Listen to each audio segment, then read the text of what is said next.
बहुत अच्छे लेवल के क्वेश्चन आते हैं भाई। Good afternoon everyone and welcome to study application. और केमिस्ट्री क्लास में बहुत बहुत स्वागत है। थोड़ी सी क्लास लेट होगी, इंटरनेट थोड़ा स्लो चल रहा था, क्लास स्टार्ट होने में थोड़ी देरी हो गई, उसके लिए माफी मांगेंगे हम आपसे। और आज हम पहले डिस्कस करेंगे, कल आपको पता होगा कल परसों सीरीज का पेपर हुआ था, और जैसे मैं क्लासेस में कहती हूं कि सीरीज के पेपर में अगर आप क्वेश्चंस कर पा रहे हो तो ये मान लो कि आप बाकी हर एक एग्जाम के क्वेश्चन कर लोगे, क्योंकि दोनों यूपीएससी पेपर सेट करते हैं, दोनों एग्जाम के बहुत अच्छे लेवल के क्वेश्चन आते हैं। बायोलॉजी क्वेश्चंस में डिस्कस कर चुकी हूं, अब केमिस्ट्री की जो क्लासेस है ना वो आप आज क्वेश्चंस में डिस्कस कर रही हूं आपसे। अब देखते हैं आपने कितना केमिस्ट्री पढ़ा, बहुत बोलते हो ना आप लोग, और कितना केमिस्ट्री मैंने आपको पढ़ाया और आपने कितना गेन किया। पहले 4-5 क्वेश्चन डिस्कस कर लो फटाफट से, जो आपको पढ़ाया उतने में, ठीक है। साइंस स्पेशल 25 वाले तुम लोगों को पीरियड टेबल नहीं पढ़ाया है, लेकिन 24 वालों को पढ़ा चुकी हूं अच्छे से, तो वो बच्चे आंसर करेंगे, ठीक है। चलो आ जाओ, कार्तिक पढ़ाई पे ध्यान दो, ठीक है, ब्लॉक करवा दूंगी नहीं तो आई बस समझ में, पढ़ाई पे ध्यान दे लो। बकवास कर रही आ जाते हो, 2 मिनट लेट हो गए तो क्या हो गया क्लास में, एवरीडे लेट कब होती हूं मैं, क्लास में लेट नहीं होती हूं, बस आना है क्लास में, टीचर ने कभी निकालनी है। चलो सुनो, कहते तो आती बोल दिया, माफी मांग ली भाई, मैं क्लास नहीं लगाती हूं, जो क्लास लगाते हैं वो 5-7 मिनट लेते हैं, 2 बजे क्लास 4-5 लगती है, स्टाफ फ्री भी होता है, ठीक है। चलो आ जाइए, कुछ क्वेश्चन डिस्कस करते हैं। सीरीज के पेपर के क्वेश्चन है, बायोलॉजी क्लास में करवा चुकी हूं, अब मैं यहां पे करूंगी आज केमिस्ट्री क्वेश्चन डिस्कस। सबसे पहला क्वेश्चन है, आप लोग आंसर करोगे, मैं एक का भी नहीं करूंगी, मैं पढ़ा चुकी हूं, मैं एक का भी नहीं करने वाली आंसर, आप सब लोग करोगे, ठीक है, क्योंकि मैं आपको पढ़ा चुकी हूं और अब आप लोग बताओगे। सबसे पहला क्वेश्चन कह रहा है which green house gas is the maximum average residence time in the atmosphere. मैंने आपको जब पढ़ाया था तो बहुत साफ साफ लिखवाया था कि मेन ग्रीन हाउस गैस कौन सी है, मेन ग्रीन हाउस गैस कौन सी है, नोट्स उठा लेना, उसमें आपको लिखा हुआ मिल जाएगा कि मेन ग्रीन हाउस गैस कौन सी होती है, ठीक है बच्चों। बहुत प्यार से समझाया था और कहा भी था कैसे आंसर करना है। 4 ऑप्शन थे, CFC, CH4, N2O, water vapour, water vapour, ठीक है। कर दोगे आंसर, नहीं कर पा रहे तो आपकी गलती है। देखो ये देखो, तो कौन है प्रीतम, आर्गन, राजन को आर्गन, बस इतना क्या हो गया तुम लोग एग्जाम में भी, किसने बोला argon is green house gas, मैंने नहीं पढ़ाया आपको, ठीक है। मेरा नाम मत खराब करो, मेरा नाम खराब मत करना बिल्कुल भी, ऐसा पढ़ा के ऐसा आंसर करके, मैंने नहीं पढ़ाया आर्गन वार्गन की नोबल गैस है, और आर्गन एक ग्रीन हाउस गैस है, जहां से पढ़े वो रिस्पांसिबल है इस चीज के लिए। चलो नेक्स्ट क्वेश्चन का आंसर करना जरा, which of the following particles are subatomic particles. Atom के अंदर जो सबएटॉमिक पार्टिकल्स होते हैं वो कौन-कौन से होते हैं। 4 ऑप्शन थे, इलेक्ट्रॉन दे रखा है, प्रोटॉन दे रखा है, न्यूट्रॉन दे रखा है, 4 नंबर पे म्यूऑन दे रखा है, और ऑप्शन है कि 1 और 4, 1 2 3 या 2 और 3 या 1 2 3 4, चारों ऐसे आते सीरीज में ऑप्शन ऐसे आते हैं। तो सबएटॉमिक पार्टिकल्स तो 3 ही होते हैं ना, इलेक्ट्रॉन, प्रोटॉन, न्यूट्रॉन, है ना। तो ये A B C तीनों वाला सही होता है। अच्छा मैं क्यों आंसर बता रही हूं, आंसर तो आप लोग बताओगे ना, आंसर तो आप लोग बताओ, ऐसा कोई क्वेश्चन नहीं है बायोकेमिस्ट्री अगर आपने अच्छे से पढ़ लिया तो आप कर नहीं पाते। बायो के क्वेश्चन डिस्कस करें ना। चलो नेक्स्ट क्वेश्चन बताओ आप लोग, कौन सी सेल्स में न्यूक्लियस नहीं होता, आरबीसी में नहीं होता, ये पढ़ चुका, ये भी क्वेश्चन था। चलो अगला क्वेश्चन, एक डीजल से, डीजल का चैप्टर अभी आपको पढ़ाएंगे सीटेन नंबर। चलो विनेगर क्या है, बताइए जरा, विनेगर क्या है। आप लोग कहते हो ना कि मैम कैसा पढ़ाते हैं, कैसे एग्जाम में आते हैं, मैं तो क्लास के अंदर डिस्कस कर रही हूं आपसे। विनेगर क्या है, ऑप्शन सुनना ध्यान से, 5 से 8% solution of acetic acid in water, 5 से 8% solution of carbonic acid in water, 5 से 8% solution of ethanol in water, 10 से 15% solution of propanoic acid in water. भाई विनेगर कौन सा एसिड होता है, एसिटिक एसिड होता है। कौन सा एसिटिक एसिड, CH3COOH। और बहुत ध्यान से नोट्स में पढ़ोगे तो लिखा था 5% विनेगर में सिर्फ आपका एसिटिक एसिड होता है, CH3COH, बाकी के 95% में अपन पानी मिलाते हैं, फिर प्याज व्याज डाल देते हैं उसके अंदर, प्रिजर्वेटिव की तरह काम करता है। हो गया, देख रहे हो तीनों क्वेश्चन करवाए हैं, अभी तीनों पूछे, तीनों नोट्स में मिल जाएंगे, लेकिन जो पढ़ेगा उसी को समझ में आएगा। मैं गुस्सा इसलिए हो रही हूं क्योंकि आप लोग 2 मिनट टीचर लेट होते हैं, मैं 2 मिनट क्लास में लेट हो गई, 2 मिनट क्लास में लेट हो गई और आंसर आप ऐसे कर रहे हो कि ग्रीन हाउस गैस आर्गन है ना। मेरे को बहुत गुस्सा आता है बच्चों को ढंग से पढ़ा देती हूं, पेपर में नहीं करके आते हैं। चलो एक आज पढ़ाऊंगी कैटलिस्ट, उसमें पूछा हुआ क्वेश्चन आज की क्लास में आएगा कि जब हम तेल से घी बनाते हैं, डालडा घी बनाते हैं, तो वहां पर कौन सा कैटलिस्ट काम में आता है, वो आपने नहीं पढ़ा, आज हम कैटलिस्ट पढ़ाने आए, आपने हेडिंग देखी होगी, तो ये आज की क्लास से आपको मिल जाता, ठीक है। चौथा next, the correct order of atomic radius, कितने क्वेश्चन करवाए थे पीरियोडिक टेबल वाले चैप्टर में, एटॉमिक रेडियस से, और कहा था पक्का मिलेगा क्वेश्चन परमाणु त्रिज्या से। अब जो साइंस में 25 वाले, आप 26 वाले, आपको 25 वालों को नहीं पता है, आप लोगों का वैसे पढ़ाया नहीं मैंने पीरियोडिक टेबल ना, 24 वालों के लिए एटॉमिक रेडियस कितना चिल्ला चिल्ला के पढ़ाया था, ऊपर से नीचे आते हो ग्रुप में तो बढ़ती है एटॉमिक रेडियस, क्योंकि नंबर ऑफ वैलेंस सेल बढ़ता है ना, जबकि लेफ्ट से राइट में जाते हो तो एटॉमिक रेडियस डिक्रीज हो जाती है। रीजन बताया था क्यों, तो 4 पूछा है, लिथियम, सोडियम, बेरिलियम, ऑक्सीजन की एटॉमिक रेडियस, इन कौन से ऑर्डर में, करेक्ट ऑर्डर पूछा है। करेक्ट ऑर्डर आपको बनाना है, मैं बता देती हूं, यहां लिथियम आता है, यहां सोडियम आता है ना, और बेरिलियम तो फिर दूसरे में चला गया, ऑक्सीजन इधर था। अब कितना अच्छे से 10 क्वेश्चन करवाए थे क्लास में, अगर आप भी इसका आंसर नहीं कर पा रहे हो ना, तो आप टीचर की गलती नहीं है, आपकी गलती है। नेक्स्ट सुनो अगला क्वेश्चन, अगला क्वेश्चन क्या है, हां लार्ज में कौन सा एंजाइम होता है, लार्ज में सलाइवा में कौन सा एंजाइम होता है, ये तो पढ़ा चुकी हूं आपके बैच में सब में, लार्ज में कौन सा एंजाइम होता है, लाइसोजाइम एंजाइम, ये क्वेश्चन भी है एक, हालांकि वो बायोलॉजी का क्वेश्चन है। एम्फोटेरिक ऑक्साइड नोट, मैंने कहा था अगर पेपर देने जाने से पहले अगर मेरी क्लास के नोट भी पढ़ जाओगे ना तो 50% क्वेश्चन सही कराओगे। एम्फोटेरिक ऑक्साइड क्या होता है, उभयधर्मी अणु होता क्या है भाई, जो एसिडिक और बेसिक दोनों नेचर की तरह काम करे। 4 ऑप्शन थे, पूछ रहा है क्या मैग्नीशियम ऑक्साइड एम्फोटेरिक ऑक्साइड है, क्या सोडियम ऑक्साइड एम्फोटेरिक ऑक्साइड है, क्या P4O10 एम्फोटेरिक ऑक्साइड है, या Al2O3 एम्फोटेरिक ऑक्साइड है। अब इसका करो तुम लोग गलत आंसर, अब करो इसका गलत आंसर तुम लोग, बस तुम लोग नोट्स कैसे बनाए, नोट्स कैसे बनाए देख लो, है ना। सीरीज के क्वेश्चन है बेटा, मेरे पास सेट 4 है, सेट 4 का क्वेश्चन नंबर 93 है, कल और परसों सीरीज का पेपर हुआ, आप लोगों को नहीं पता क्या ये चीज। हां जी, अब देखो गोरी कह रही है अमीनो एसिड एम्फोटेरिक ऑक्साइड होता है, गोरी मैंने नहीं पढ़ाया ऐसा, बेटा मैंने नहीं पढ़ाया ऐसा, बिल्कुल नहीं पढ़ाया मैंने। नोट में साफ साफ 50 2 बार नोट्स में मिलेगा मेरे कि एल्युमिनियम ऑक्साइड और जिंक ऑक्साइड दोनों एम्फोटेरिक ऑक्साइड होते हैं। अब भी आप गलत कर रहे हो, अब टीचर की कमी निकालोगे क्या है। चलो नेक्स्ट सुनो, नेक्स्ट आए कोई और केमिस्ट्री का question, reactivity series. Again science में 25 क्वेश्चन आंसर नहीं कर पाएंगे, बिकॉज़ रिएक्टिविटी सीरीज आप लोगों को करवा चुकी हूं, हां सबको करवा चुकी हूं। रिएक्टिविटी सीरीज वो कासी वाला याद है ना। देखो क्या कह रहा है, कह रहा है HCl, HCl क्या होता है, एसिड। तो मैंने मैटर्स की रिएक्शन बताई थी आपकी कि एसिड के साथ कैसे रिएक्ट करती है, तो आपसे पूछ रहा है कि द करेक्ट ऑर्डर चूज करो कि HCl के साथ magnesium, aluminium, zinc and iron कैसे कैसे रिएक्ट करेगा। अब वो रिएक्टिविटी सीरीज ऐसे डिक्रीजिंग ऑर्डर में लिखवाई थी ना, लिखवाई थी ना, अब उसी से आंसर होगा, उसी से आंसर होगा। रिएक्टिविटी सीरीज, और रिएक्टिविटी सीरीज छोड़ो, मैंने ये भी लिखवाया था जब कोई मेटल एसिड के साथ रिएक्ट करता है तो क्या बनता है, और उसके बाद ये पढ़ाया था कौन सी मेटल कैसे रिएक्ट करेगी उस सीरीज में। जो ऊपर आते हैं वो हाईली रिएक्टिव मेटल्स होते हैं, जो नीचे आते हैं वो लीस्ट रिएक्टिव मेटल्स होते हैं, जो बीच में आते हैं वो मतलब रिएक्ट करते हैं। तो बहुत अच्छे से पढ़ाया था, कर लेते क्वेश्चन, आराम से कर लेते आप। चलो अगला क्वेश्चन केमिस्ट्री का, बायोलॉजी में बताना जरा, अंडे का सफेद वाले पार्ट में बना के बताया था कि आप अंडा खाते हो ना, अंडे में 3 चीजें होती हैं, सबसे बाहर वाला कैल्शियम कार्बोनेट का बना हुआ होता है, केमिस्ट्री बायो दोनों में पढ़ा चुकी हूं, इसको आप उतार के फेंक देते हो, फिर अंडा गर्म करते हो तो व्हाइट वाले पार्ट में क्या होता है, सबसे ज्यादा प्रोटीन होता है, और इसके अंदर जो योक सैक होता है, कुछ लोग नहीं खाते हैं जो जिम में करते हैं, निकाल के फेंक देते हैं क्योंकि फैट का कंटेंट ज्यादा होता है, कुत्ते खा लेते हैं, इजी डाइजेस्ट हो जाता है उनके बॉडी में। तो क्वेश्चन क्या पूछा कि सफेद वाला पार्ट जो अंडे का गर्म करने के बाद सफेद होता है उसमें क्या होता है, प्रोटीन सबसे ज्यादा होता है, आंसर प्रोटीन का। बहुत अच्छे से पढ़ाया, बहुत अच्छे से देखना आपने नोट्स में। नेक्स्ट अगला क्वेश्चन, कल से क्वेश्चन आ रखा है, वो भी मैंने बहुत अच्छे से, हां मिथेनॉल क्या होता है, मिथेनॉल, हां जी कच्ची शराब क्यों टॉक्सिक है, क्वेश्चन पूछा मिथेनॉल जहरीली है क्यों है, मिथेनॉल जहरीली है क्यों नहीं, क्यों है, हां काशी नाक को माली आलू वाले जो सारा बोट बताया था ना उसी से, ठीक है बेटा। क्वेश्चन पूछा है कि मिथेनॉल जो होती है वो जहरीली, पढ़ा था ना, कच्ची शराब पियोगे तो आंखें खराब हो जाएंगी, या आपके फेफड़ों के अंदर क्या जो ऑक्सीजन का लेवल होता है वो डिक्रीज हो जाता है, प्रोटोप्लाज्म में ज्यादा घुल जाता है, तो ये भी क्वेश्चन आपसे पूछ रखा है मिथेनॉल कच्ची शराब से। ये कुछ सीरीज के पेपर के क्वेश्चन थे बच्चा, ऐसा कोई क्वेश्चन नहीं है जो आप नहीं कर पाते, ठीक है। देख लेना, बाकी आप पेपर डाउनलोड कर लेना, अभी तो बहुत सारी वेबसाइट पे आ गया होगा, मेरे पास सेट 4 था क्योंकि अलग सेट में नंबरिंग मिली क्वेश्चन की, ठीक है बच्चा। तो इसलिए मैं कहती हूं ढंग से पढ़ लोगे ना इस बैच में तो आप किसी भी एग्जाम के क्वेश्चन नहीं छोड़ने वाले, मैंने आप लोगों को इस तरीके से तैयार कर दिया बायोलॉजी केमिस्ट्री में, बात समझ लो। चलो आ जाओ, आ जाओ, अब हम आज का चैप्टर स्टार्ट करते हैं, और आज के चैप्टर से क्वेश्चन दिया रखा था वो है कैटलिस्ट। कैटलिस्ट, कैटलिस्ट को हिंदी में उत्प्रेरक बोलते हैं। उत्प्रेरक। और मैं एक चीज यहाँ पे ये भी क्लियर कर दूं, अगर आप एनडीए सीरीज क्वेश्चन करवा रहे हो, यकीन मानिए एसएससी वैसे तो छोटे एग्जाम है आपके लिए, क्योंकि एनडीए सीरीज क्वेश्चन का लेवल होता है और मेरे क्लास में हर बार ये बोलते हैं सबसे अच्छे एग्जाम ये लगते हैं एनडीए सीरीज। ठीक है, चलो आ जाओ क्वेश्चन। कैटलिस्ट क्या होता है, उत्प्रेरक क्या होता है, ध्यान से समझने की कोशिश करना। ठीक है, होता क्या है कैटलिस्ट, वो सुनो। आपने कोई केमिकल रिएक्शन करवाई, A प्लस B आपने रिएक्टेंट लिए, आपके प्रोडक्ट बने C प्लस D, ये केमिकल रिएक्शन है। ठीक है, ये केमिकल रिएक्शन बिना कैटलिस्ट के 20 मिनट में हो रही थी। ठीक है, फॉर एग्जांपल 20 मिनट में ये केमिकल रिएक्शन कंप्लीट हो रही थी, लेकिन आपने यहाँ पे कोई भी कैटलिस्ट ऐड कर दिया तो ये केमिकल रिएक्शन हो सकता है अब 10 मिनट में हो जाए। टाइम कम भी लग सकता है, 20 से 10 मिनट हो सकती है। हो सकता है आपने यहाँ पे कौन सा, यहाँ पे आपने ऐसा कैटलिस्ट ऐड कर दिया कि ये केमिकल रिएक्शन अब 30 मिनट में हो, ये केमिकल रिएक्शन अब 30 मिनट में हो रही है। तो बच्चा कैटलिस्ट क्या होता है, ऐसा कोई भी सब्सटेंस जो केमिकल रिएक्शन की रेट ऑफ, जो रेट है केमिकल रिएक्शन की, जो रासायनिक अभिक्रिया की दर है, उसको बढ़ा भी सकता है, उसको घटा भी सकता है। जनरली आप लोग ये सोचते हो कि कैटलिस्ट होता है वो रेट ऑफ रिएक्शन को इंक्रीज करता है, इंक्रीज नहीं डिक्रीज भी कर सकता है। वो कैटलिस्ट दोनों नेचर के होते हैं, पॉजिटिव नेगेटिव दोनों नेचर के होते हैं। तो ऐसा कोई भी सब्सटेंस जो इस केमिकल रिएक्शन को या तो बहुत स्पीड में फास्ट करवा दे या स्लो करवा दे, या तो बहुत जल्दी करवा दे या बहुत धीमे कर दे इस केमिकल रिएक्शन को, उसी को कैटलिस्ट, उसी को उत्प्रेरक कहा जाता है। जैसे आपको पढ़ाया था डाइजेस्टिव सिस्टम में, हम डाइजेशन की प्रोसेस में यहाँ कैटलिस्ट ऐड कर देते हैं तो डाइजेशन की प्रोसेस फास्ट होने लग जाती है। ठीक है, तो ऐसा कोई भी सब्सटेंस जो किसी भी केमिकल रिएक्शन में ऐड करा तो रेट ऑफ रिएक्शन को जो बढ़ा रहा है या घटा रहा है उसको आप कैटलिस्ट कहते हो, सिर्फ इंक्रीज करने को कैटलिस्ट नहीं कहते हो। तो लिख दो एनी सब्सटेंस, कोई भी पदार्थ जो किसी भी केमिकल रिएक्शन की रेट को, रेट ऑफ केमिकल रिएक्शन, और आगे इंक्रीज सिंबल लगा दो। केमिकल रिएक्शन क्या कह रहा है कि रेट ऑफ केमिकल रिएक्शन को जो इंक्रीज भी कर सकता है और जो रेट ऑफ केमिकल रिएक्शन को डिक्रीज भी कर सकता है, डिक्रीज भी कर सकता है, दोनों कर सकते हैं, तो उसको हम क्या कहते हैं, उसको हम कैटलिस्ट कहते हैं। ऐसा कोई भी पदार्थ जो रासायनिक अभिक्रिया की दर को, लिख दो जो रासायनिक, ऐसा कोई भी पदार्थ जो रासायनिक अभिक्रिया की दर को, अभिक्रिया की दर को बढ़ा और घटा सके, बढ़ा और घटा सके, और घटा सके, दोनों काम कर दे, उसको हम उत्प्रेरक कहते हैं, उत्प्रेरक कहलाता है। ठीक है, बात समझ में आ गई। अब बात करते हैं कैटलिस्ट किसके बने हुए होते हैं। ये कैटलिस्ट किसके बने हुए होते हैं, इस क्वेश्चन का आंसर आपको अच्छे से नोट डाउन करना है, एग्जाम में आ सकता है। पीरियोडिक टेबल में आप पढ़ोगे, जिन्होंने पढ़ी है उनको अच्छे से पता है, ये एस ब्लॉक होता है यहाँ पर, ये इसको एस ब्लॉक बोलते हैं, इसको डी ब्लॉक बोलते हैं, इसको हम पी ब्लॉक बोलते हैं, इसको नीचे वाले को हम एफ ब्लॉक बोलते हैं। ठीक है, डी ब्लॉक में जो यहाँ पे मेटल्स आती है उनको हम ट्रांजिशन मेटल्स कहते हैं। पढ़ाया था ना, डी ब्लॉक में 40 एलिमेंट होते हैं, 40 से 40 मेटल होते हैं, ऑल आर मेटल्स, सारे मेटल्स प्रेजेंट होते हैं, इनको हम ट्रांजिशन मेटल्स कहते हैं। तो प्यारे बच्चों, इस डी ब्लॉक में जो मेटल्स होती है ना, ये सबसे ज्यादा एज ए कैटलिस्ट काम में आती है, ये सबसे ज्यादा एज ए कैटलिस्ट काम में आती है। तो लिख दो catalyst are made up of, catalyst are made up of transition metals, transition metals. Hindi में लिखो उत्प्रेरक संक्रमण धातुओं के बने हुए होते हैं, उत्प्रेरक संक्रमण धातुओं के बने हुए होते हैं, संक्रमण धातुओं के बने होते हैं, धातुओं के बने होते हैं, बने होते हैं। लेकिन बच्चों ये चीज याद रखिएगा, बायो कैटलिस्ट हम किसको बोलते हैं, बायो कैटलिस्ट हम एंजाइम्स को कहते हैं। हालांकि मैं बायोलॉजी में आपको पढ़ा चुकी हूं कि जो जैव उत्प्रेरक होते हैं ना, जैव उत्प्रेरक, वो हम बायोलॉजी में एंजाइम्स को कहते हैं। हमारी बॉडी में जो एंजाइम होते हैं ना, वो भी कैटलिस्ट की तरह काम करते हैं, लेकिन उसको हम बायो लिविंग बॉडी में ना, इसलिए हम इसको बायो कैटलिस्ट कहते हैं, जैव उत्प्रेरक कहते हैं। तो ये पूछना कि ह्यूमन बॉडी का बायो कैटलिस्ट कौन है, तब आपका आंसर एंजाइम होगा। वैसे आपके कैटलिस्ट होते हैं वो ट्रांजिशन मेटल्स के बने होते हैं, ये बात आपको याद रखिए। हो गया क्लियर? ठीक है बच्चा, नेक्स्ट। ठीक है, आइए अगले पॉइंट पे कुछ कैटलिस्ट के नाम लिखवा रही हूं जो आपको वनडे कॉम्पिटिटिव एग्जाम में बार-बार हर एग्जाम में देखने को मिलेंगे। जैसे अभी एक क्वेश्चन तो सीरीज के पेपर में ही आ गया है। ठीक है, थैंक यू बेटा, थैंक यू। अभी कोई बात नहीं, आज थोड़ा पढ़ाई दो, इसके जवाब दो, मतलब ऑर्डर दे रहे हो, जवाब दो क्वेश्चन का, और तमीज से बात करो टीचर से। मैं बहुत तुम लोगों के बैच में 8 से बच्चे ऐसे हैं जितने बदतमीज है ना, इसकी कोई लिमिट नहीं है। मैंने हमेशा उनके कमेंट्स अवॉइड किए, हमेशा।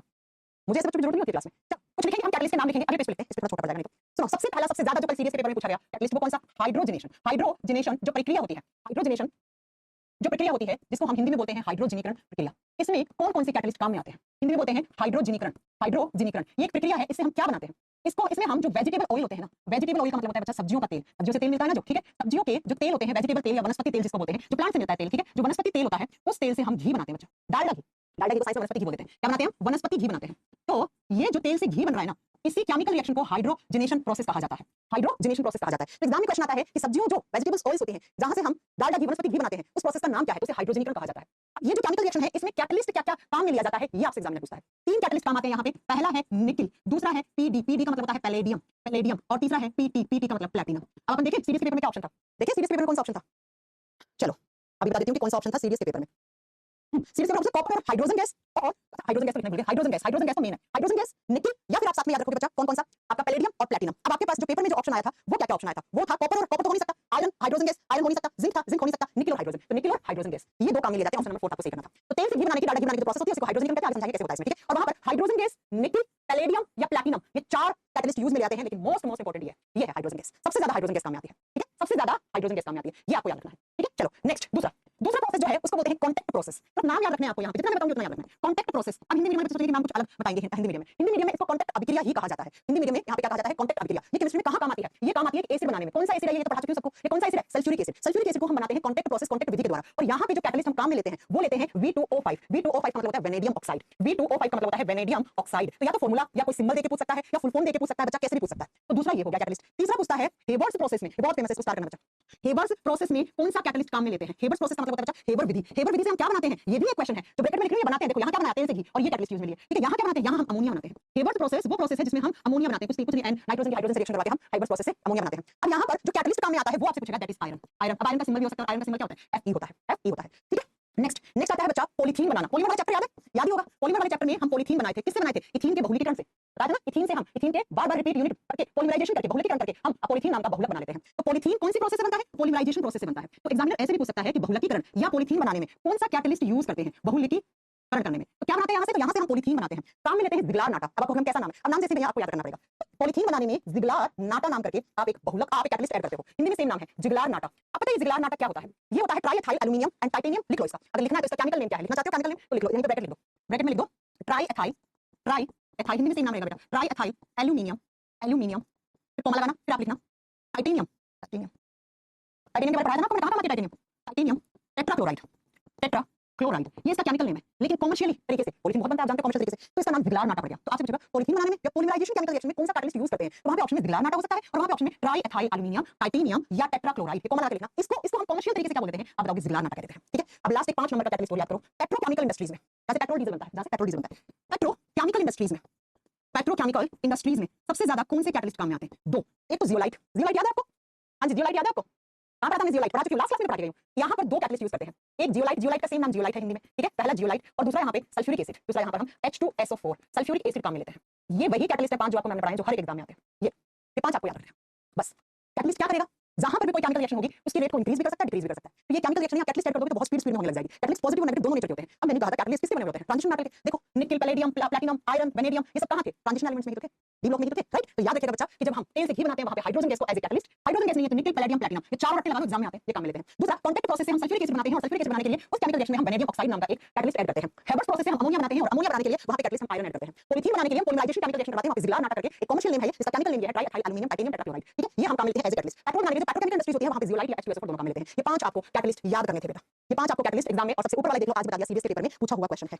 अब हम थोड़ी सी इसको डिटेल में पढ़ेंगे। सिर्फ इसको तेल से घी बनाने वाला देखिए जरा कैसे। देखो तेल से घी बनाने में हम हाइड्रोजन गैस सबसे ज्यादा काम में लेते हैं। हाइड्रोजन गैस कहां काम में लेते हैं? हम हाइड्रोजनेशन प्रोसेस में काम में लेते हैं। हाइड्रोजनेशन प्रोसेस में हम हाइड्रोजन गैस यानी कि जब भी हम कहीं पर हाइड्रोजनीकरण विधि करवाते हैं तो वहां पर हम हाइड्रोजन गैस को एज ए कैटलिस्ट काम में लेते हैं। ये जो हाइड्रोजन गैस होती है इसकी डिस्कवरी किसने की थी? शायद मैंने पिछली क्लास में आपको पढ़ाया, नहीं पढ़ाया तो लिख दो। हाइड्रोजन गैस की खोज तो हेनरी कैवेंडिश ने की थी बेटा। हेनरी कैवेंडिश करके एक साइंटिस्ट है जिन्होंने हाइड्रोजन गैस की डिस्कवरी की थी। जबकि बच्चों हाइड्रोजन गैस का जो नाम है, ये जो टर्म है, ये जो शब्द है, ये एंटोनी लेवोइजियर ने दिया था। किसने दिया था? एंटोनी लेवोइजियर ने दिया था। और एंटोनी लेवोइजियर कौन है आपको पता है? फादर ऑफ केमिस्ट्री है। ये रसायन विज्ञान के जनक भी हैं। जैसे आपके बायोलॉजी के कौन है? अरिस्टोटल है। वैसे फादर ऑफ केमिस्ट्री रसायन विज्ञान के पिता या जनक हम किसको बोलते हैं? इनको ही बोलते हैं, रसायन विज्ञान के पिता। तो हाइड्रोजन गैस हाइड्रोजनेशन प्रोसेस में काम में आती है। अभी होती क्या है हाइड्रोजनेशन प्रोसेस? यहाँ से 4-5 क्वेश्चन बनेंगे, वो सुनो।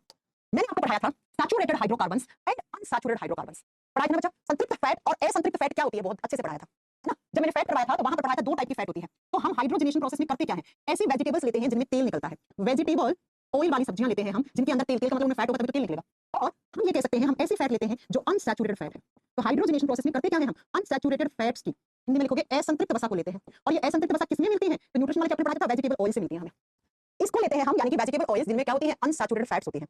जैसे अगर अनसैचुरेटेड फैट होती है तो वहां पर कितने बॉन्ड होते हैं? तो वहां पर आप जानते हो 2 या 3 बॉन्ड होते हैं। एक पढ़ाया था मैंने कि अनसैचुरेटेड कार्बोहाइड्रेट क्या होती है बच्चा? तो आप बताओगे ऐसे कार्बोहाइड्रेट जिसके अंदर डबल या ट्रिपल बॉन्ड होता है वो अनसैचुरेटेड होता है, जब सिंगल बॉन्ड होता है उसको सैचुरेटेड हाइड्रोकार्बन्स या सैचुरेटेड फैट कहते हैं। यही बात मैं आपको पढ़ा चुकी थी। साउंड आ रही है ना? हां, साउंड आ रही है ना? बिल्कुल। तो आपने कोई भी ऐसी क्या ली? कार्बोहाइड्रेट ली जिसके अंदर डबल बॉन्ड था, CH2 2 बॉन्ड थे। ठीक है, तो ये क्या है? अनसैचुरेटेड फैट, असंतृप्त वसा। और इसको आप घी बनाना चाहते हो तो यहाँ पर आप हाइड्रोजन गैस को एज ए कैटलिस्ट डाल दोगे। अब हाइड्रोजन गैस के साथ साथ और हम क्या क्या ले सकते थे? हम निकेल ले सकते थे, प्लैटिनम ले सकते थे, पैलेडियम ले सकते थे, तो ये मैंने यहाँ लिख दिया। लेकिन सबसे ज्यादा जरूरी क्या है यहाँ पे? हाइड्रोजन गैस है। अब हाइड्रोजन गैस में हाइड्रोजन होंगे कितने एटम? हाइड्रोजन के 2। तो ये क्या करता है? ये हाइड्रोजन, ये जो अनसैचुरेटेड फैट है ना, इसके यहाँ से इस बॉन्ड को तोड़ देगा। ये हाइड्रोजन इस बॉन्ड को ब्रेक कर देगा। जितने बॉन्ड तोड़वाने उतने हाइड्रोजन देने पड़ेंगे। ठीक है, ये हाइड्रोजन इसके साथ जुड़ जाएगा, ये हाइड्रोजन इसके साथ जुड़ जाएगा और यहाँ से जो आपको मिलेगा वो मिलेगा सिंगल बॉन्ड वाला CH3। तो सिंगल बॉन्ड जहाँ होता है उसी को ही तो आप क्या कहते हो? सैचुरेटेड फैट कहते हो। क्या कहते हो? संतृप्त वसा कहते हो। इसको क्या कहते हैं? हम संतृप्त वसा कहते हैं। तो इसी केमिकल रिएक्शन को हम हाइड्रोजनेशन प्रोसेस कहते हैं। इसी केमिकल रिएक्शन को हम क्या कहते हैं बच्चा? हाइड्रोजनेशन प्रोसेस कहते हैं। एक बार लास्टली सुन लो, हम तेल से घी बनाते हैं। ये तेल था क्योंकि तेलों में क्या होती है? अनसैचुरेटेड फैट्स होती हैं। और अनसैचुरेटेड फैट क्या होती है? जिनके हाइड्रोकार्बन्स के बीच में डबल या ट्रिपल बॉन्ड हो। तो देखो ना यहाँ पे कितने बॉन्ड है? 2। तो ये कैसी फैट होगी? ये अनसैचुरेटेड फैट होगी, असंतृप्त वसा होगी। तो आपने इसमें as a catalyst hydrogen gas डाल दी, तो ये हाइड्रोजन गैस यहाँ के बॉन्ड को तोड़ देगी। जितने बॉन्ड तोड़वाने उतने ही हाइड्रोजन आपको यहाँ पे देने पड़ेंगे। ठीक है बच्चा? तो आपने क्या किया? इस बॉन्ड को खत्म कर लिया। तो हाइड्रोजन गैस के ये 2 मॉलिक्यूल इन दोनों हाइड्रोजन के साथ जुड़ गए और बन गया CH3। बॉन्ड सिंगल बच गया। तो ये क्या कैसी फैट है? ये सैचुरेटेड फैट है। अब ये तेल नहीं बचा, ये घी हो गया। और इसी घी को हम डालडा घी कहते हैं या केमिस्ट्री में वनस्पति घी कहते हैं। इसी को हम वनस्पति घी कहते हैं और आम भाषा में हम लोग जब लेके आते हैं तो डालडा के नाम से जानते हैं। अब आप लोग मेरे क्वेश्चन का आंसर देना। ये कैसी केमिकल रिएक्शन है? यहाँ ऑक्सीडेशन हो रहा है, रिडक्शन हो रहा है? इस क्वेश्चन का आंसर मैं आपसे चाहती हूँ। हाँ भाई, जितने बॉन्ड तोड़ने हैं उतने ही हाइड्रोजन आपको देने पड़ेंगे। पंकज जी यही हमने पढ़ाया है हिंदी में भी और अंग्रेजी में भी, अलग कुछ नहीं पढ़ाया है। ठीक है विजेंद्र, थैंक यू बेटा। चल आंसर करो फटाक से। हाँ गगन घी आता है, बहुत सारे ब्रांड तो ब्रांड करने में ना। चल आंसर करो। ये ऑक्सीडेशन हुआ है, रिडक्शन हुआ है केमिकल रिएक्शन में? अरे हाइड्रोजन आके ऐड हो रहा है, देखो ना 2 हाइड्रोजन थे, 3 हाइड्रोजन हो गए। और हाइड्रोजन जब ऐड होता है तो वो कैसा केमिकल रिएक्शन होता है? जिस केमिकल रिएक्शन में हाइड्रोजन ऐड होता है वो कैसा होता है? वो अपचयन होता है, वो रिडक्शन प्रोसेस होता है। तो ये भी एग्जामिनर का क्वेश्चन घुमा के पूछ ले, तो घुमा के पूछ ले, ऐसे आ जाएगा। ठीक है, तो एक बार फिर से सुन लो, हाइड्रोजन गैस की खोज हेनरी कैवेंडिश ने की थी, जबकि इस गैस का जो नाम है हाइड्रोजन गैस है ना, हाइड्रोजन जो नाम है वो एंटोनी लेवोइज़ियर ने दिया था। ये हाइड्रोजन गैस हम मोस्टली यूज करते हैं कमर्शियल पर्पस में तेल से घी बनाने में। तेल से घी इस केमिकल रिएक्शन से बनता है और इसी को हम हाइड्रोजनेशन कहते हैं, हाइड्रोजनीकरण कहते हैं। और हाइड्रोजनीकरण में क्या होता है, अनसैचुरेटेड फैट को हम सैचुरेटेड फैट में बदलते हैं। कुछ बुक्स वाले ऐसे लिख देते हैं, कुछ बुक्स वाले लिखते हैं तेल से घी बनाते हैं हम इसमें, कुछ वाले बुक वाले लिखते हैं डबल और ट्रिपल बॉन्ड को हम सिंगल बॉन्ड में कन्वर्ट करते हैं। ठीक है, तो मैंने तीनों परिभाषा लिखवा दी आपको कंफ्यूजन ना हो। ये कैसा केमिकल रिएक्शन है, यहाँ हाइड्रोजन ऐड होते हैं तो हाइड्रोजनीकरण विधि रिडक्शन टाइप की केमिकल रिएक्शन होती है। ये रिडक्शन है, ये रिडक्शन है। तोता जी कह रहे हैं आपका नाम क्या है, बाप रे आपको नाम नहीं पता लग रहा है। तो ये छोटा सा चैप्टर था कैटलिस्ट, जिससे क्वेश्चन बन जाते हैं। अब एक छोटा सा चैप्टर जोड़ पढ़ाने वाली 15 मिनट का चैप्टर है बस, 15 मिनट का चैप्टर है। हाँ भाई, हाइड्रोजनीकरण अगर पूछना तेल से घी बनने वाली प्रोसेस किस टाइप का केमिकल रिएक्शन है, आप चेन में दिए। चलो अब सुनो, एग्जाम में आता है मॉलिक्यूलर मास या मॉलिक्यूलर वेट निकालना। रेलवे वाले बच्चों बोलते हैं न्यूमेरिकल्स करवा दो, ठीक है, एग्जाम में आते हैं बताइए मॉलिक्यूलर मास या मॉलिक्यूलर वेट कैसे निकालते हैं। मॉलिक्यूलर वेट कैसे निकालते हैं, हिंदी में लिख लो आणविक भार या आणविक द्रव्यमान।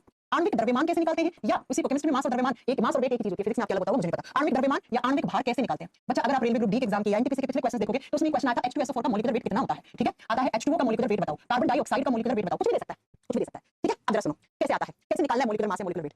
किसका मास, मॉलिक्यूल का, किसका मास, नाम से क्लियर है, मॉलिक्यूल का मास। मॉलिक्यूल का मतलब क्या होता है, अणु। अणु कब बनते हैं भाई, जैसे H2O एक मॉलिक्यूल है तो इसमें दो एटम है, किस किस एलिमेंट के, दो एलिमेंट से बना हुआ है, एलिमेंट से जुड़ता है, तत्व तत्व से जुड़ता है, तभी तो मॉलिक्यूल बनते हैं। इसमें हाइड्रोजन भी है, इसमें ऑक्सीजन भी है, इसमें हाइड्रोजन सल्फर ऑक्सीजन तीनों है, इसमें कार्बन ऑक्सीजन दोनों है। तो मॉलिक्यूल कब बनते हैं, जब एक एलिमेंट का एटम दूसरे एलिमेंट के एटम से जुड़ता है तो मॉलिक्यूल बनते हैं केमिस्ट्री में। ये तो बहुत बच्चों वाली बात है। जब परमाणु परमाणु के साथ जुड़ता है, परमाणु परमाणु के साथ जुड़ता है तो अणु बनाता है। तो आपसे कभी भी एटम का मास नहीं पूछा यहाँ पे, है ना, क्या पूछा, मॉलिक्यूलर मास। तो मॉलिक्यूलर मास किसका होगा, मॉलिक्यूल्स का होगा। ये नहीं पूछेगा हाइड्रोजन का मॉलिक्यूलर मास कितना होता है, नहीं, हाइड्रोजन मॉलिक्यूल नहीं, हाइड्रोजन तो हाइड्रोजन है एक H है, इसका मॉलिक्यूलर मास नहीं हो सकता, एटॉमिक मास हो सकता है हाइड्रोजन का, एक होता है, आपको सबको पता है, राइट। तो ये बताओ कि हमेशा मॉलिक्यूलर मास मॉलिक्यूल का होगा, और मॉलिक्यूल बनाने के लिए एटलीस्ट दो एलिमेंट तो चाहिए ना, दो तो चाहिए, दो से तीन हो सकता है, चार हो सकता है, पांच हो सकता है, दो तो चाहिए मिनिमम। एक तो क्या होता है, एलिमेंट होता है, एलिमेंट का मॉलिक्यूलर मास नहीं होता है। तो ये बताओ कि जो भी हमें गिवन क्वेश्चन दिया एग्जाम में तो उसमें वो मॉलिक्यूल ही देगा, है ना, जैसे ये सारे मॉलिक्यूल है, ये सारे मॉलिक्यूल मीथेन सब मॉलिक्यूल है, राइट। तो अब आप जब मॉलिक्यूलर मास किसी का निकालते हो तो मॉलिक्यूलर मास निकालने के लिए आपको ये तो पता होना चाहिए ना उसमें जो एटम है उनका एटॉमिक वेट क्या होगा। जैसे मैंने एक एग्जांपल लिया CO2, किस किस से बना हुआ है, ये कार्बन का एक एटम और ऑक्सीजन के कितने, दो एटम से मिलकर बना हुआ है। तो जब कार्बन का एक एटम और ऑक्सीजन के दो एटम मिले तब जाके हमें एक मॉलिक्यूल CO2 मिला। उस ओवरऑल CO2 का आपको मॉलिक्यूलर वेट चाहिए तो भैया इसके एटम का आपको एटॉमिक वेट को प्लस ही तो करना है।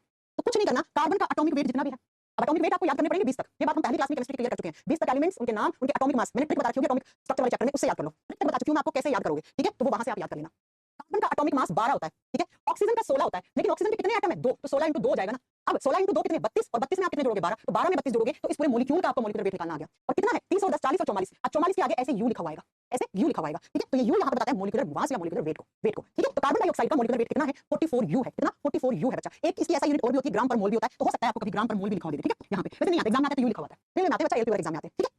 तो ऐसे निकालते हैं मॉलिक्यूलर वेट। मॉलिक्यूलर वेट निकालने के लिए जो भी गिवन आपको क्वेश्चन है उसमें जितने भी एलिमेंट्स हैं उनका पहले एटॉमिक वेट पता होना चाहिए, उसको प्लस कर दो, आपका आंसर आ जाएगा, आपका आंसर आ जाएगा। अब आपको एटॉमिक वेट याद करने पड़ेंगे, जी हां, हम पहली क्लास में क्लियर कर चुके हैं, 20 तक एलिमेंट के याद कर लो। अच्छा 30 तक कर लोगे तो बहुत ही अच्छा है, जैसे मुझे 30 तक याद है, ठीक है। चलो अब दूसरा एग्जांपल लेते हैं H2O का। H2O का मॉलिक्यूलर वेट कितना होगा, फटाक से बता दो, फटाक से बता दो। 18 आएगा, क्यों आएगा, हाइड्रोजन का, आपका हाइड्रोजन का एटॉमिक वेट, आणविक भार कितना होता है, 1, तो एक हाइड्रोजन का, एक तो दो हाइड्रोजन है, 2 हो जाएगा, है ना। और ऑक्सीजन का कितना होता है, 16, तो बच्चा पानी का आणविक आपसे पूछ लिया भार कितना है, आणविक द्रव्यमान, तो 18 है। ऐसे कुछ बच्चों को कंफ्यूजन रहता है D2O में कि D2O का मॉलिक्यूलर वेट कितना है। भाई D2O को, ये नॉर्मल पानी है ऊपर वाला, H2O इज नॉर्मल वाटर, मेरे मुंह से बहुत बार सुना होगा, H2O इज नॉर्मल वाटर, साधारण जल, जबकि D2O is a heavy water. क्यों बोलते हैं इसको भारी जल, क्योंकि इससे ज्यादा इसका मॉलिक्यूलर वेट है। मॉलिक्यूलर वेट ज्यादा हो गया तो इसको हेवी वाटर बोलते हैं, इसको क्या बोलते हैं, आणविक भार ज्यादा होने की वजह से भारी जल कहते हैं इसको। अब बताओ D2O का कितना होगा। अब D2 कहां से बना, कितनी बार पढ़ाऊं, D2 हाइड्रोजन के दूसरे आइसोटोप से बनता है, हाइड्रोजन के दूसरे आइसोटोप को 1H2 लिखते हैं। अब ये बताओ जब D2O इससे बना तो इसका एटॉमिक वेट, एक हाइड्रोजन का कितना है, 2, तो यहाँ पर D2 है तो 2 + 2 4 हो गए, तो 4 और ऑक्सीजन तो 16 है, तो इसका कितना 20 है। तो नॉर्मल वाटर का मॉलिक्यूलर वेट 18 होता है, जबकि हेवी वाटर का 20 होता है, इसलिए आप इसको हेवी वाटर, इसको भारी जल कहते हो, इसको भारी जल कहते हो। आगे बात समझ में, चलो ये बात बहुत बहुत आता है रेलवे एग्जाम में, बच्चा जल्दबाजी में D2 का 18 आता है, बच्चा D2 अच्छा होगा तो हाइड्रोजन से बनता है 18 होगा, नहीं भाई, नॉर्मल वाटर ये था, नॉर्मल वाटर में 1H1 लेते हो, हेवी वाटर में 1H2 लेते हो, तो ये 2 + 2 2 4 हो जाएंगे ये, और नॉर्मल वाटर में 2 ही रहेंगे, कोई कंफ्यूजन नहीं है ना। चलो अगला निकाल के दिखाओ हमें कौन सा, H2SO4। H2SO4 का बहुत आता है रेलवे एग्जाम में, रेलवे एग्जाम में H2SO4 का मॉलिक्यूलर वेट निकालना बहुत बार आता है। चलो बताओ H2SO4 का, H2SO4 इसका मॉलिक्यूलर वेट बताओ, हाइड्रोजन कितने हैं, हाइड्रोजन आप बताओ, मैं बताओ, चलो आप बताओ, दो आप बताओ फटाफट से। H2SO4 जो निकाल लिया है वो नेक्स्ट मुझे निकाल के दिखाओ HCl का, और उसके बाद आप मुझे निकाल के दिखाओ NaOH का, फटाफट से निकाल के दिखाओ मॉलिक्यूलर वेट। करने क्या है, गुणा तो करने हैं, अब एटॉमिक वेट तो याद करना पड़ेगा भाई, मैं याद करवा दिया होगा आपको। चलो फटाफट से बताओ H2SO4 क्या होगा, सल्फर का 32 होता है, अभी आपको याद नहीं है ना, याद कर लोगे तो ट्रिक वाला मैंने ट्रिक से याद करना रखा है आपको उसमें। चलो मैं बता देती हूं, सल्फर 32 लिख देती हूं, ठीक है, इसका एटॉमिक वेट 32 होता है। अब आप करोगे हाइड्रोजन 2 है, 2 को गुणा किससे करोगे, सल्फर के 2 को गुणा नहीं, 2 प्लस सल्फर कितना होता है 32, सल्फर का एक ही मॉलिक्यूल 32 आएगा, ऑक्सीजन का एक ऑक्सीजन का 16 है, तो 16 × 4 कर दो तो कितना आ जाएगा, जो भी आएगा वो आपका आंसर होगा, प्लस कर लो, जो भी आएगा वो आपका प्लस कर लो, कितना आना चाहिए 32 2 36 90 4 6 90 98 98 सही है मैंने, आज फिर आप कह दोगे मैम सल्फर का 32 होता है 36.5 किसने निकाल दिया आपने कुणाल, अच्छा एक्चुअली निकाल दिया, NaOH निकाल दिया। अच्छा सोडियम ये याद करने पड़ेंगे, साइंस क्वेश्चन 24 वाले तो याद है उनको, मैं करवा चुकी हूं, 25 वालों को आपका मैं एटॉमिक स्ट्रक्चर का पूरा 4 या 5 क्लास का मैं वो डलवाऊंगी, वीडियो डलवाऊंगी, उससे पढ़ना, ठीक है।